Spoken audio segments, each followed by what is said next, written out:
Most people assume they are awake simply because their eyes are open, and they move through their daily routines. But psychological wakefulness is something entirely different. It requires awareness and uncomfortable, piercing awareness of who you are, what you're doing, and where your life is actually heading. Without that awareness, a person can spend years, decades, even moving in circles, mistaking motion for progress. What keeps people in this state is not ignorance in the simple sense. It is avoidance. A quiet, almost invisible refusal to confront reality. You distract yourself. You scroll endlessly. You fill your time with noise, not because you are fulfilled, but because silence would force you to face questions you've been postponing. Questions like, am I becoming who I'm capable of becoming? Or am I slowly drifting away from it? This kind of mental sleep is dangerous precisely because it feels normal. Society rewards busyness, not consciousness. You can be productive, social, even successful by certain standards, and still be deeply disconnected from your own potential. That's the trap. You convince yourself that everything is fine because nothing appears to be collapsing, but stagnation rarely announces itself loudly. It shows up quietly, through missed chances, untapped abilities, and a growing sense that something is not quite right. To wake up is not a gentle process. It is disruptive. It requires you to see your habits without justification, to recognize where you've been passive, where you've settled, where you've allowed fear to dictate your choices. And once you see it clearly, you can't unsee it. That's why many people resist waking up. They sense that awareness demands change, and change demands effort. But here's the truth. The cost of staying asleep is far greater than the discomfort of waking up. Because every day you remain unaware, you hand over control of your life to circumstances, to other people, to patterns you never consciously chose. You become reactive instead of intentional. Real awareness gives you something rare: choice. The ability to step back and say, this is not who I want to be, and then begin the difficult process of becoming someone else, someone stronger, more disciplined, more aligned with their own values. And it starts with a simple but brutal realization. If you don't wake up now, you may never truly live at all. There is a deeply ingrained belief, often unspoken, that at some point someone will arrive to set things right. A mentor, a partner, an opportunity, something external that will finally align your life in the way you've been waiting for. It's a comforting idea, but it is also one of the most dangerous illusions a person can carry. Because while you are waiting, time is moving. Your habits are solidifying. Your potential is either being developed or quietly deteriorating. And the world does not pause in anticipation of your readiness. This is the harsh truth most people avoid. No one is coming to rescue you from a life you are unwilling to confront yourself. Psychologically, this expectation of rescue is a form of dependency. It places responsibility outside of you, allowing you to delay action without feeling entirely at fault. You tell yourself, when things change, I will change. But things rarely change in a meaningful way unless you initiate that change. Waiting becomes a strategy for avoiding responsibility, dressed up as patience. If you examine this closely, you'll notice something else: it erodes your sense of agency. The more you rely on external forces to fix your life, the less capable you feel of fixing it yourself. Over time, this creates a quiet form of helplessness. You begin to underestimate your own ability to act, to decide, to endure difficulty. And that is precisely how people remain stuck, not because they lack ability, but because they have conditioned themselves to believe they are not the ones in control. To abandon this illusion is not easy. It requires a shift in identity. You move from being someone who waits to someone who acts, from someone who hopes to someone who builds, and that shift can feel isolating at first because it strips away excuses. There is no longer anyone to blame, no future moment to hide behind. There is only the present and what you choose to do with it. But within that responsibility lies something powerful: freedom. When you accept that no one is coming, you also realize that no one is stopping you. The same world that offers no guarantees also imposes no limits beyond the ones you accept. Your direction becomes a matter of decision, not circumstance. And this is where strength begins to form. Not in comfort, not in waiting, but in the moment you decide that your life is your responsibility fully and without exception. Because once you take ownership, even your failures become useful. They teach, they refine, they push you forward instead of holding you back. So the realization you must carry with you is simple, but uncompromising. The life you want will never arrive on its own. You have to go out and claim it. There is a peculiar paradox at the center of human behavior. The very place we go to feel safe often becomes the place that quietly limits us. Comfort, in itself, is not the problem. It is necessary, even restorative. But when comfort becomes a permanent state rather than a temporary refuge, it begins to reshape you in subtle ways.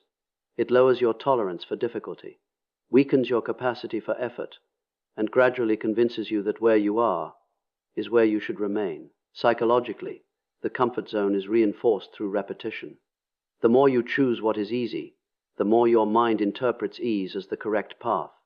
Over time, discomfort starts to feel like a threat rather than a signal for growth. You avoid challenges not because they are impossible, but because they disrupt a pattern you have grown accustomed to. And in doing so, you unknowingly trade long-term development for short-term relief.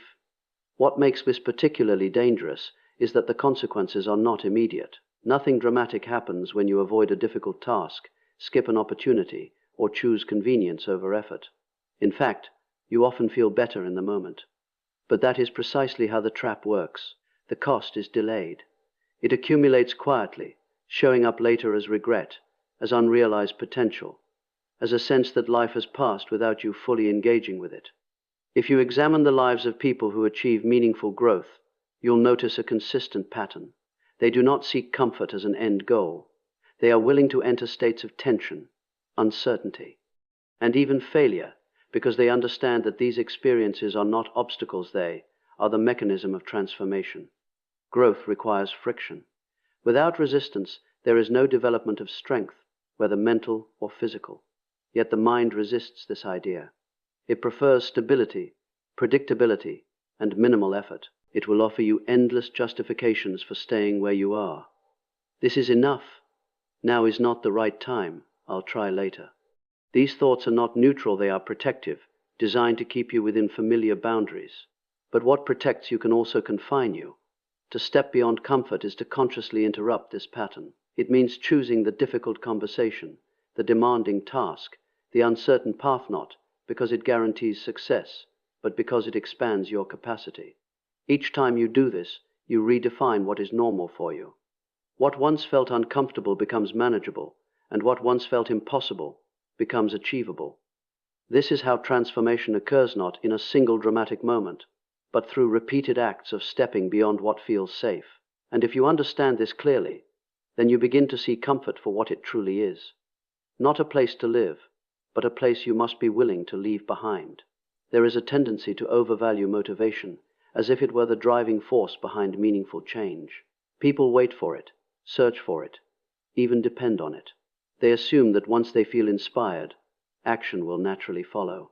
But if you observe your own experience carefully, you'll notice something unsettling. Motivation is inconsistent. It rises and falls without warning, influenced by mood, environment, and circumstance. It is not something you can rely on. This is where discipline enters, not as a replacement for motivation, but as something far more stable. Discipline is not emotional, it is structural. It is the ability to act according to a decision, regardless of how you feel in the moment. And that distinction is critical. Because if your actions depend on your feelings, then your life will always remain unpredictable, shaped by forces you cannot fully control. Psychologically, discipline represents a higher level of integration. It is the alignment between intention and behavior.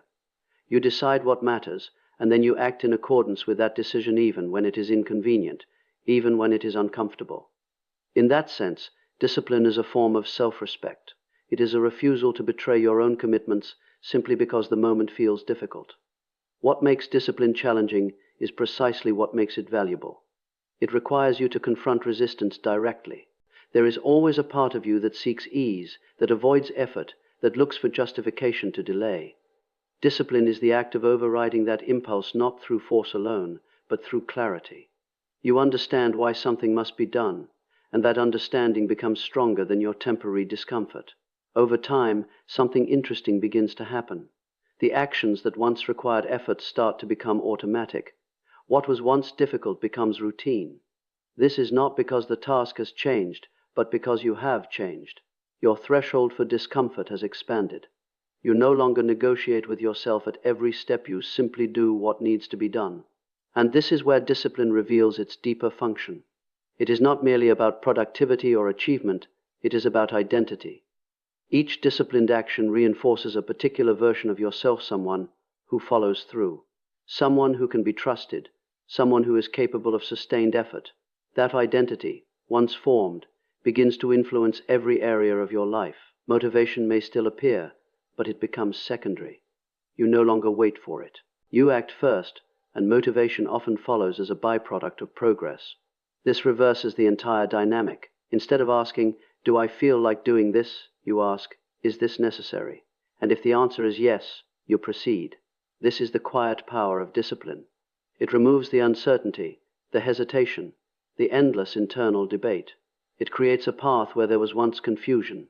And if you understand this clearly, then you arrive at a simple but transformative realization. The life you build will not be determined by how you feel, but by what you do when you don't feel like doing it. At some point, if a person is serious about change, they are confronted with a difficult but necessary shift, the movement from explanation to responsibility. It is easy to explain why things are the way they are. You can point to circumstances, upbringing, missed opportunities, the behavior of others, and often those explanations are valid. But the problem is not whether they are true, the problem is what they allow you to avoid. Because explanation, when overused, becomes a subtle form of escape. It gives you a narrative that makes your situation understandable, even justified, but it does not move you forward.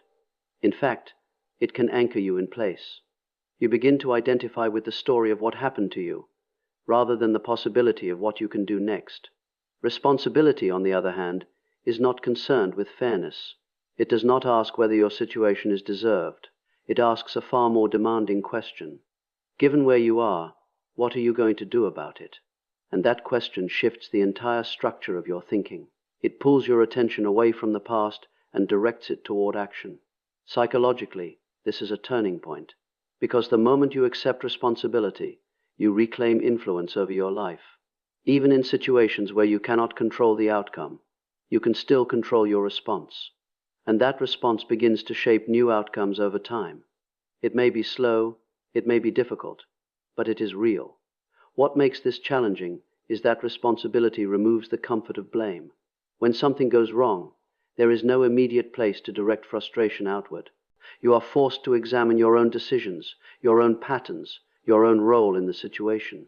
And that requires honesty, and honesty that can be uncomfortable, even unsettling. But within that discomfort lies a form of strength that cannot be developed any other way. Because when you stop blaming, you start learning.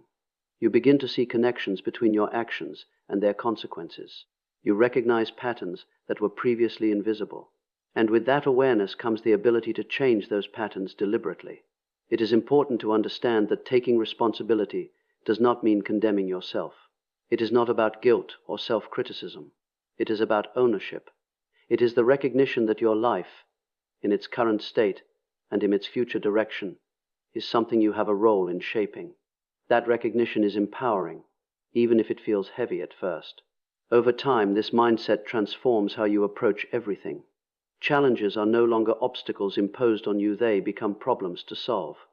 Failures are no longer evidence of inadequacy, they become information. And gradually, you shift from being reactive to being intentional. This is the foundation of personal power. Not control over everything, but responsibility for your part in it.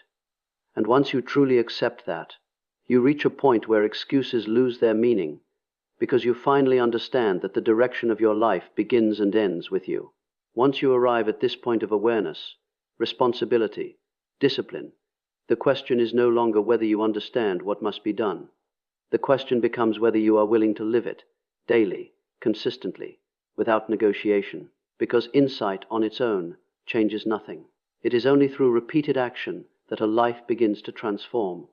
There is a tendency to imagine change as a single decisive moment, a dramatic shift where everything aligns at once. But in reality, transformation is far less glamorous. It is built in ordinary moments when you choose to act despite resistance, when you continue despite fatigue, when you persist even when results are not immediately visible. This is what it means to fight for your life, not in a symbolic sense, but in a very practical one. And the fight is not external in the way most people assume. It is internal. It is the conflict between the part of you that seeks growth and the part that seeks comfort, the part that wants to move forward and the part that prefers to remain where things are familiar. This tension does not disappear. In fact, it is something you must learn to engage with regularly. To fight daily means you do not wait for ideal conditions. You do not wait until you feel ready, confident, or certain. You act within the conditions you have, with the energy you have, at the level you are currently capable of. Some days that effort will be strong, focused, and effective. Other days it will feel slow, fragmented, and difficult. But both matter, because consistency, not intensity, is what reshapes a life over time. There will be moments where progress feels invisible, where doubt begins to surface, where the effort seems disproportionate to the results. This is where most people stop, not because they are incapable, but because they misinterpret the experience. They assume that difficulty means something is wrong, when in fact difficulty is often a sign that something meaningful is happening. If you persist through those moments, something begins to change, not just in your circumstances, but in your relationship to effort itself. You become less concerned with immediate outcomes and more focused on the process. You begin to trust that each action, however small, contributes to a larger pattern, and that trust allows you to continue without constant reassurance. Fighting for your life, then, is not about aggression or force. It is about commitment. It is about showing up repeatedly, even when the reward is not yet visible. It is about building a version of yourself that does not retreat at the first sign of difficulty. And if there is one idea to carry forward, it is this: your future will not be shaped by what you intend to do, but by what you prove day after day you are willing to endure and continue anyway.